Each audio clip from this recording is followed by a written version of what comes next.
Alright guys, so what I wanted to talk about here is that with a pretty average size wrist, you can probably get away with almost any watch you could think of.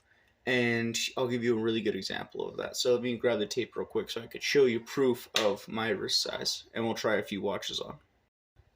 So let me try to get that in frame really well. But I typically wear a watch like right there, right on the wrist bone. And I'm just a hair over 7.5.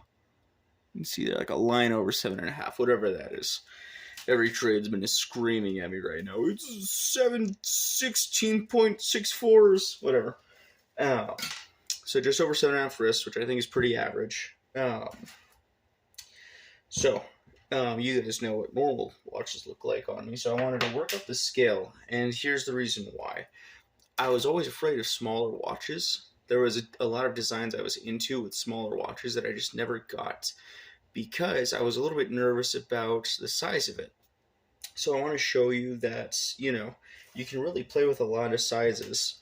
And this goes for large watches as well. If there's a large watch that you're into, but you're a little afraid of the size, you probably shouldn't be. Just find like a budget version of a watch, let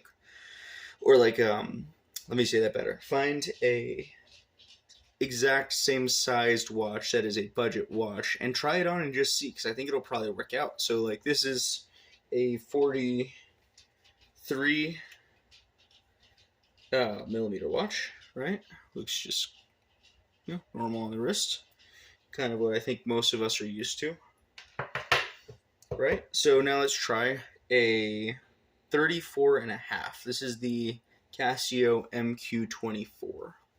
And I just want to show you guys, worn in the same spot, that you can get away with a pretty small and pretty large watch and have it look fine if you wear it appropriately. If I wear this like all over my hand, I look a little goofy. But that being said, is it a small watch? Yes. That being said, watches also used to be smaller. And I've worn this in day-to-day life, and it just doesn't look weird. It's just it's just a watch. And there's actually something really sleek and classy and put together about a smaller watch, I will say. It just feels more like refined to me, and I like it. Right, so there's a little over 7.5 wrist size with a 34.5 case diameter watch. Now let's move up a little bit. There's a 50.5 millimeter diameter Casio Edifice chronograph. And now this is one where people specifically did not wear it or did not buy it because of the size, but it's fine. Like, there you go. It's, worn in the same spot. Come to your own judgments and conclusions, but I've worn it, many, many, many times. And yeah, I don't get like comments of like, ooh, look how big that watch is, or any shit like that. It's just a watch, it's not big enough to the point where people actually even notice it. And it's totally comfortable, and I just forget about it when I'm doing my day, just like I do any other watch. So lastly, I don't want to drag on. Wanted to look at a true behemoth of a watch. I don't know the millimeters on this watch. This was a Christmas present for my wife, because she always gets me these really dope, like crazy watches that I would never get for myself. With genuine leather band, by the way. And let's see how that's fitting. I don't know the millimeter case diameter of this, but I just measured it. It was like 2 inches and 2 lines. So, Canadian boys tell me how many, millimeters that is or whatever. But yeah, so point to say, guys, just if you're afraid to buy a certain watch size, be it big or small, just, give it a shot.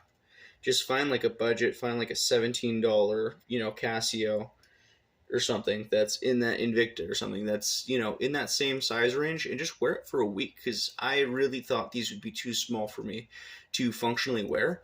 And they're actually great. There's certain days where I just feel like, wearing something really light, and I'll wear these, and it's great. When I look down at the time, guess what? I can still read the time. It's not that big of a fucking deal, and my eyes aren't that good. So give it a shot, guys. Just buy a budget size, try it on, and see how it goes. This video is actually inspired because I saw a comment that someone didn't want to try a Alpinist. which is by all accounts a really rad watch because they were worried about the case diameter being too small after just putting on the wrist once, which is exactly how I felt with this. But you'll notice, by the end of the first day, second day, you really just get used to it and you realize it's just a watch. Like factually, as far as objects in real life go, like things that you interact with, there's like a bigger size difference in phones than there is watches. Like factually, there's not that big of an actual difference in watch sizes, and no matter what you wear, you're probably gonna forget about it as soon as you start going about your day.